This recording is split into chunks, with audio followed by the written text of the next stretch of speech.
Voice of Vietnam, broadcasting from Hanoi, capital of the Socialist Republic of Vietnam.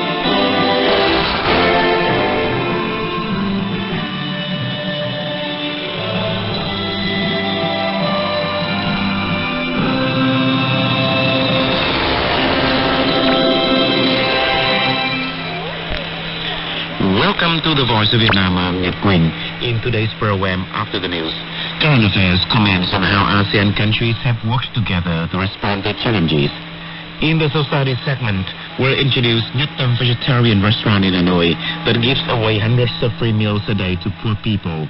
And finally, our business report will look at the reasons why South Korean investors have increased their investment in Thanh Hoa province. But first, here's the news.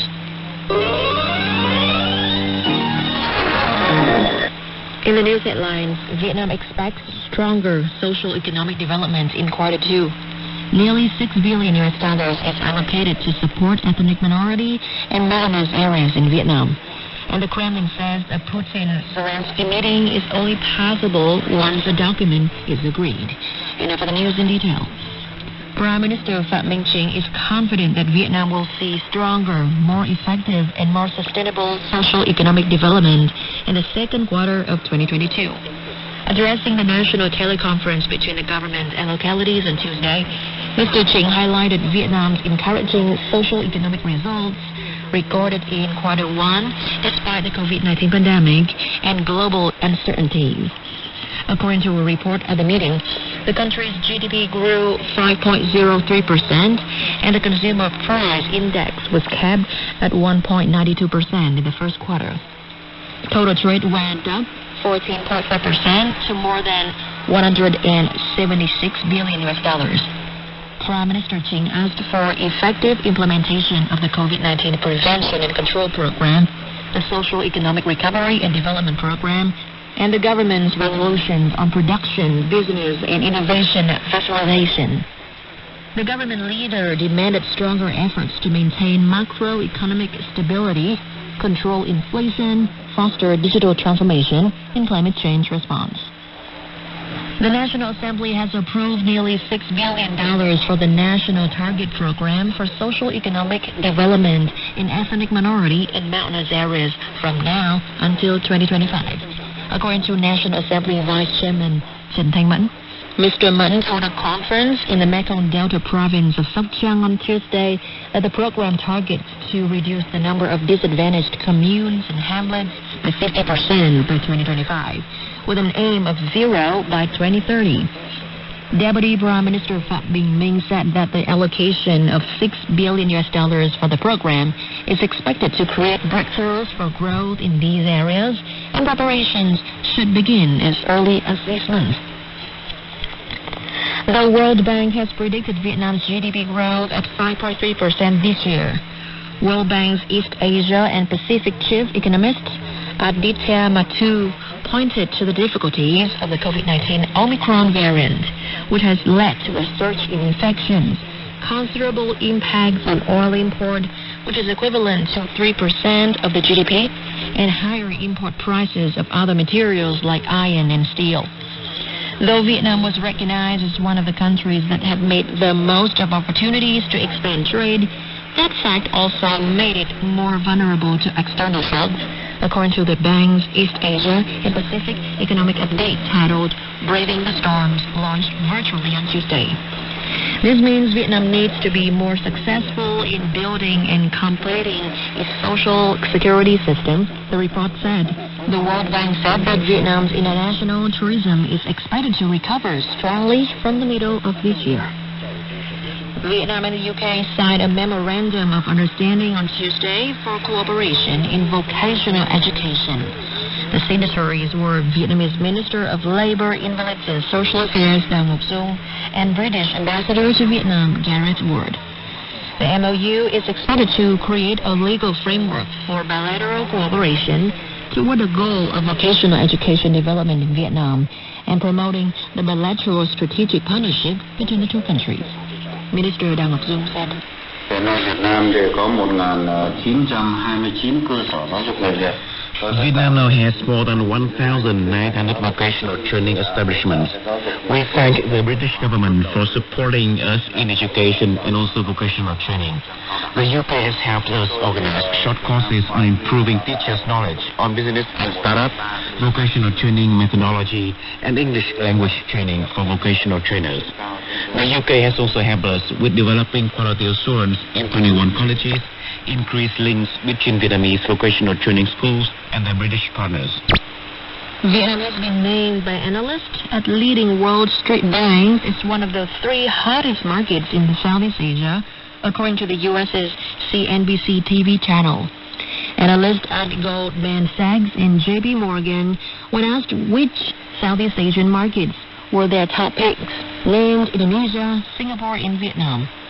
Desmond Law, a portfolio manager at J.P. Morgan Asset Management, called Vietnam a star performer in the past few years in economic resiliency and growth. Vietnam is one of the few economies to have seen positive economic growth throughout the pandemic, he said. Geopolitical tensions around the world have been on the rise, but Southeast Asia's markets may offer relative safety to investors, according to the top Wall Street investment banks. Vietnam recorded nearly 55,000 new COVID-19 infections and 39 deaths on Tuesday, according to the Ministry of Health. More than 303,000 patients were declared free from COVID-19 on Tuesday, raising the number of recoveries to 8.1 million. More than 207 million COVID-19 vaccine doses had been administered as of Tuesday, with 100% of adults from 18 having received the first dose, 99.8% the second dose, and 50% the third dose. 2 Nguyen Dynasty artifacts dating back to the 19th century are on their way back to Vietnam after they were bought by a company at an auction in Spain.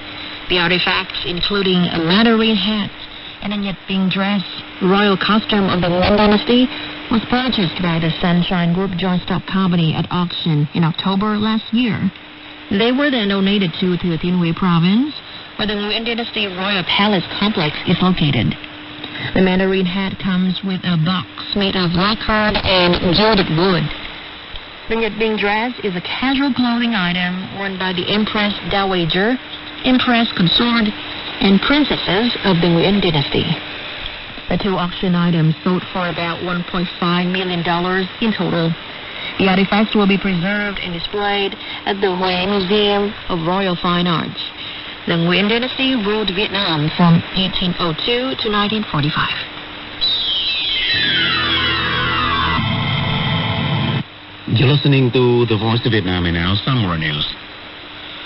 Kremlin spokesman Dmitry Peskov said on Tuesday that Russia doesn't reject the possibility of a meeting between President Vladimir Putin and Ukrainian President Volodymyr Zelensky, but it can only happen once the document has been agreed.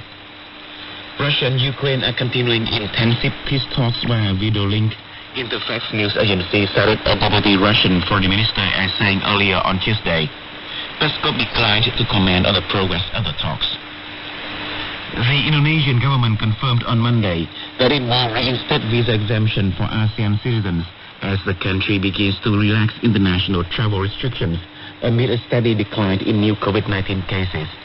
Furthermore, foreign visitors will no longer be required to undergo PCR tests upon arrival, as well as they pass the body temperature screening.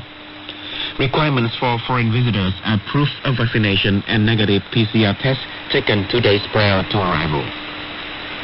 A foreign ministry spokesperson for Iran said on Monday that Iran will only return to Vienna in order to finalize an agreement to revive its landmark 2015 nuclear deal, known formally as the Joint Comprehensive Plan of Action. Said Khatib Zadeh told reporters in Tehran that Iran is still waiting on Washington to make up its mind about certain outstanding issues. Once Washington resolves those questions, Iran will go to Vienna as soon as possible. He said the U.S. is responsible for the pause in talks and must make a decision for the deal revival, adding that Tehran will not wait forever. The main points once again. Vietnam expects stronger social economic development in Q2. Nearly $6 billion is allocated to support ethnic minority and mountainous areas in Vietnam. And the Kremlin says a Putin-Zelensky meeting is only possible once the document is agreed. And that's the news.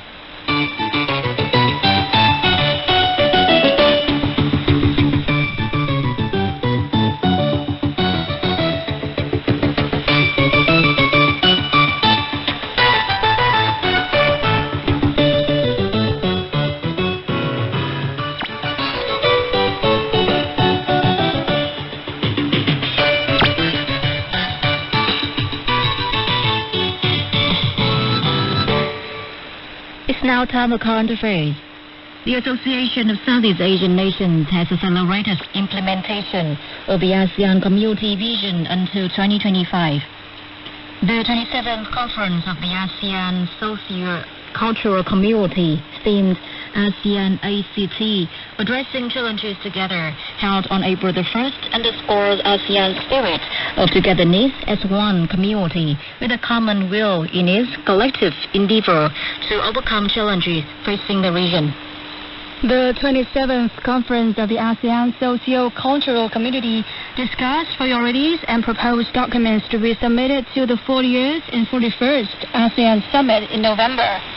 The delegates exchanged views on ASEAN's development orientations to realize the ASEAN Community Vision 2025, which strengthens people-to-people connectivity, takes a human-centered approach to sustainable development, and leaves no one behind. The Hanoi Declaration on the ASEAN Community's post-2025 vision, adopted by the ASEAN leaders at the 37th ASEAN Summit in 2020, affirmed that implementation of the post-2025 vision will be carried out in a comprehensive, realistic, balanced, inclusive, and coordinated manner, using a community-wide approach to coordinating ASEAN's inter-pillar and inter-sector efforts to address the growing complexity of the opportunities and challenges facing ASEAN. The ASEAN Community Vision in post-2025 clearly states that ASEAN will promote economic linkages as the basis for the next forms of association of the ASEAN community. Amidst regional and global complications, ASEAN continues to promote its role as a driving force in dialogue and trust building for peace and security in the region. ASEAN is committed to building an ASEAN community for the people, making people the focus of development, ensuring balanced and sustainable development across regions, nations, and social strata, and guaranteeing no one is left behind. It is estimated that the COVID-19 pandemic has caused a loss of 3.3% of ASEAN's GDP. It has challenged the health systems of many countries, pushed many economies into recession, and left millions of people unemployed.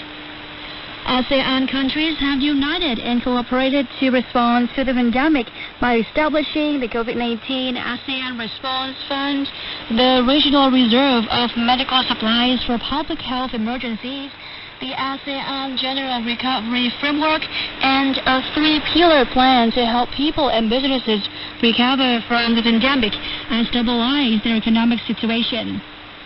Programs have been carried out to pursue national, regional, and global priorities such as ASEAN's Culture of Prevention, the ASEAN Comprehensive Recovery Plan, and the Strategy on the Fourth Industrial Revolution. Individual governments have adopted policies to help workers, businesses, and special interest groups. Vaccination campaigns in every nation have quickly restored production. The results achieved have proved the effectiveness of protecting workers, building an open and adaptive society, and eliminating social inequalities. ASEAN's initiatives to strengthen the role of youth are also contributing to building a cohesive and sustainable ASEAN community. The ASEAN Vision 2025 has been vigorously implemented and conveys a strong message. Solidarity is the basis of cooperation, the key to ASEAN successes, and the main pillar of the ASEAN community. Up next is the society segment. Located in Hanoi's Nam Tu Liêm district, Nhất Tâm Vegetarian Restaurant gives away hundreds of free meals a day to poor people and vegetarians. The restaurant was established by actress and entrepreneur Hoàng Kim Ngọc and her mother Trần Cẩm Tuyết. Every day at 6 a.m., volunteers gather at Nhật Dam restaurant. Each is put in charge of one job: washing the vegetables, cutting the vegetables, or cooking the vegetables. At 10 o'clock, the restaurant begins to serve people hot, delicious food. The menu includes a variety of vegetable and tofu dishes and vegetarian fried spring rolls. All the dishes are vegetarian and very filling. Tôi đi 2 tiếng xe buýt tôi mới lên thôi. Hôm nào tôi cũng lên thì mình không phải. I'm 80 years old this year and learned about the restaurant through Facebook. It's admirable that Ngọc, very young, does such good work. I come here because of her kind heart. Từ cái thịt rang này cũng ngon này, rau dưa ăn hết. Ngon, đậm đà vừa mồm. The food here is so good and tasty that everyone likes it. Vegetarian food is good for your health. I'm happy to come here. Most of the customers are poor. Some are motorbike taxi drivers, others are security guards or scrap collectors who earn very little money. A free lunch makes them happy. Trần Văn Bình of Hà Nam province says he had never imagined the food would be so delicious. Mà vừa vặn em thấy là mọi người ai cũng hồ hởi, mọi người. I see that everybody who works here is happy, and I want to thank them for serving me such tasty meals. They refused my money, saying my coming here to eat was all the payments they wanted. The pandemic has put everyone in financial difficulty, but the food here is always fresh and hygienic. Eating vegetarian food helps me stay calm. The restaurant is open Monday through Friday. About 10 volunteers, mostly Ngọc relatives or neighbors, work here every day. Nguyễn Khắc Trung, the owner of a vegetarian food factory, said that when he learned that Nhật Dam gives poor people free meals, he and his wife decided to donate free vegetarian food and directly be involved in serving there. Điều đầu tiên cái nhà hàng đều là miễn phí đã. Và cái thứ hai đó là cái người. First, the restaurant provides free meals. Second is creating more vegetarians. I will continue to support the restaurant and persuade my friends who are also vegetarian food producers to join the effort. I hope to expand the border. We are young, so we can help lots of people. Opening a free vegetarian restaurant was Trần Cẩm Tuyết dream for more than 10 years. It is now a reality with the help of her daughter Hoàng Kim Ngọc. Tuyết wants her cozy restaurant to become a common house where everyone can gather at lunchtime. Mọi người cứ nói rằng là đến đây thì vui, mà tại vì đây là cái nhà. Everyone says they feel happy when they come here. I want this place to be more like a dining room in their home than a canteen or restaurant. I hope to keep the restaurant going forever with or without sponsors. We are getting more people to eat healthy vegetarian food.